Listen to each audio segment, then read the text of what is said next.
Bagaimana dengan pelayanan malaikat? Seperti video sebelumnya, kita sudah melihat bahwa paling tidak kerub dan serafim bertugas melayani di dekat tahta Allah.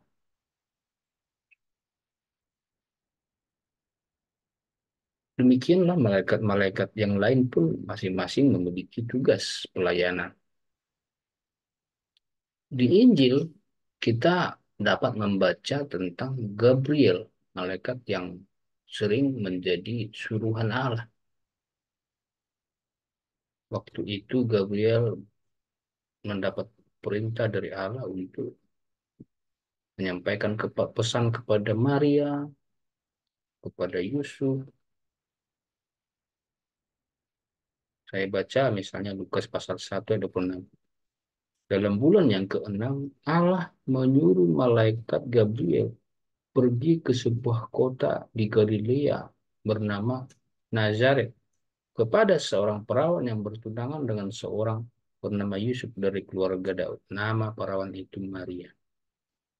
Ayat-ayat seterusnya menunjukkan bagaimana malaikat melayani Kristus.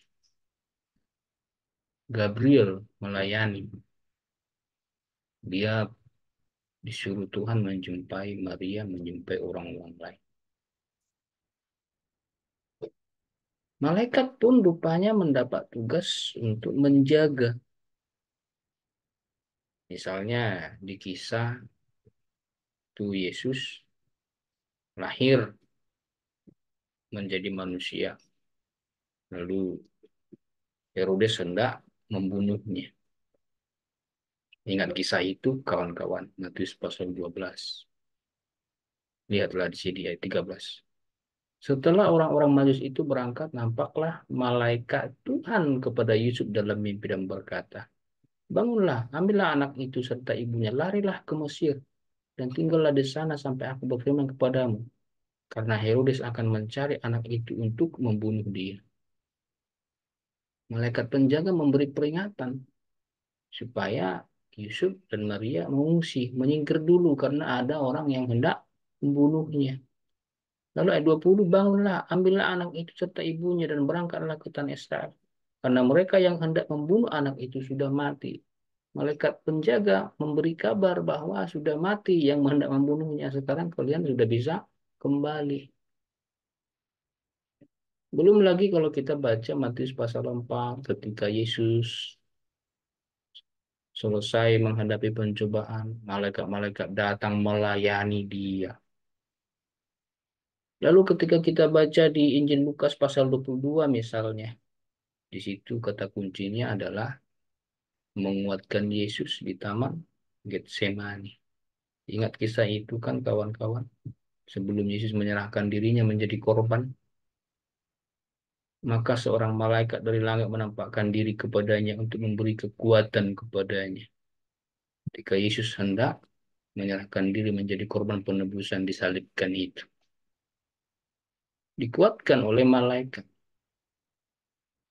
Malaikat juga mewartakan kebangkitannya kemudian ketika Yesus mati, lalu dikuburkan, lalu bangkit. Malaikatlah yang memberitakan kepada murid-murid, kamu mencari siapa? Dia tidak ada di sini. Kenapa kamu mencari orang hidup di antara orang mati? Dan seterusnya.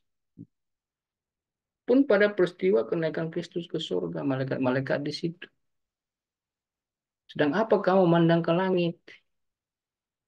Dia yang naik akan datang kembali dengan cara yang sama ketika engkau melihatnya. Maka demikianlah nantinya pada kedatangannya kali yang kedua, malaikat pun hadir melayani Kristus. Itulah yang kita percaya. Apakah malaikat hanya melayani Kristus? Tidak. Ternyata malaikat pun mendapat tugas untuk melayani orang percaya. Selain untuk melayani Kristus, malaikat pun mendapat tugas untuk melayani orang-orang percaya. Baiklah kita memeriksanya. Ayat 14 yang sudah kita bacakan di video-video sebelumnya. Bukankah mereka semua adalah roh-roh yang melayani? yang diutus untuk melayani mereka yang harus memperoleh keselamatan itu adalah manusia yang yang dilayani oleh malaikat. Pelayanan seperti apa yang diberikan malaikat kepada manusia? Tentu saja pelayanan yang bermacam-macam. Paling tidak, misalnya kita bacalah satu Raja-Raja pasal 19 ayat 5 sampai 7. Waktu itu Elia berbaring tidur di bawah pohon. Tiba-tiba seorang malaikat menyentuh dia serta berkata kepada dia, bangunlah, makanlah. Waktu itu Elia mogok makan. Elia melihat sekitarnya, lalu sebelah kepalanya ada roti bakar, ada sebuah kendi berisi air. Ia makan dan minum, lalu berbaring pula. Habis makan, Elia berbaring lagi. Malaikat Tuhan datang untuk kedua kalinya, menyentuh dia serta berkata, bangunlah, makanlah. Sebab kalau tidak, perjalananmu nanti terlalu jauh bagimu.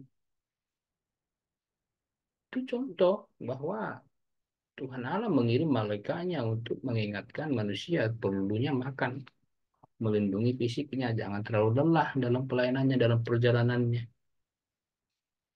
Itu kisah yang mungkin sudah sering kita baca berulang-ulang bagaimana Tuhan Allah menyertai Elia dalam pelayanannya.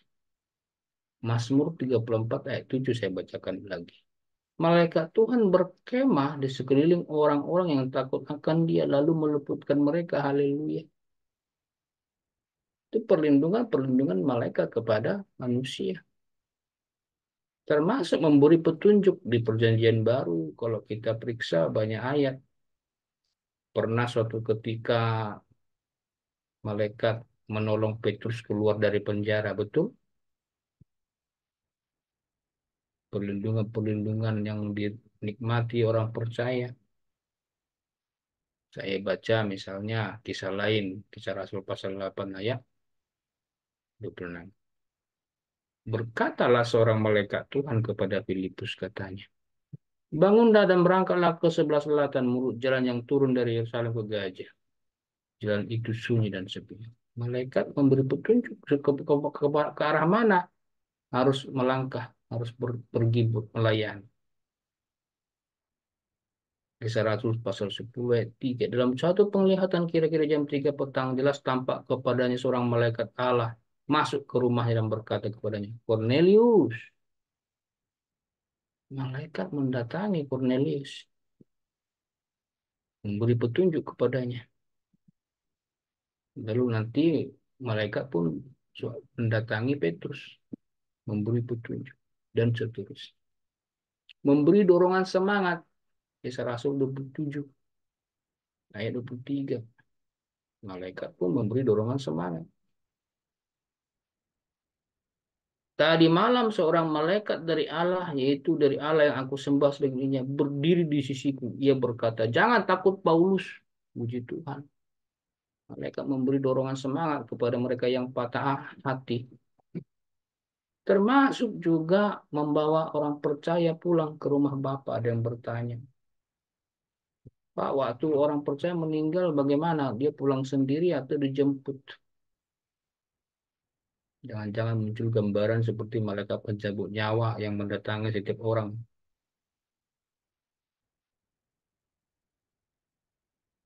Coba kita baca 2 Korintus pasal 5 ayat 28.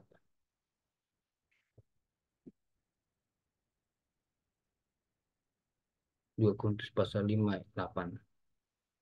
Tapi hati kami tabah dan terlebih suka kami beralih dari tubuh ini untuk menetap pada Tuhan. Sebab itu kami berusaha, baik kami diam dalam tubuh ini maupun kami diam, supaya kami berkenan kepadanya.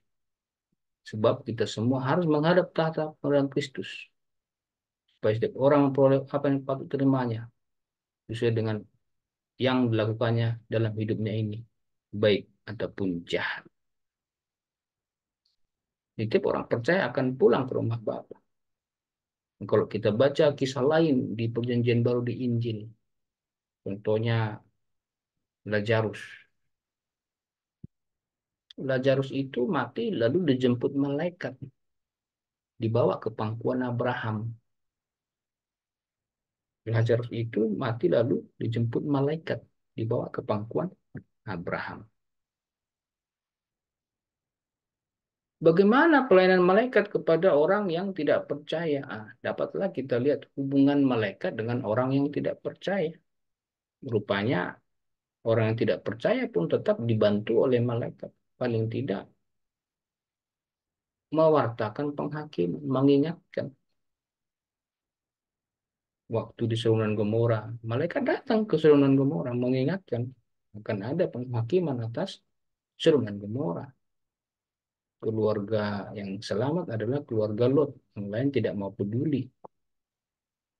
Jadi di situ peran malaikat adalah menunjukkan atau mewartakan penghakiman.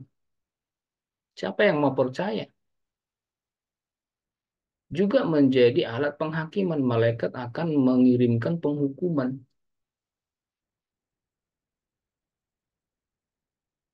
Misalnya kita bacalah Matius pasal 13 ayat 39. Musuh yang menaburkan benih lalang ialah iblis. Waktu menuai ialah akhir zaman dan para penuai itu malaikat. 41. Anak manusia akan menyuruh malaikat-malaikatnya dan mereka akan mengumpulkan segala sesuatu yang menyesatkan dan semua orang melakukan kejahatan dari dalam kerajaannya. Semuanya dicampakkan ke dalam dapur api. Malaikat akan terlibat sebagai alat dalam penghakiman. Demikianlah peranan malaikat yang dapat kita pelajari. Alkitab sebagai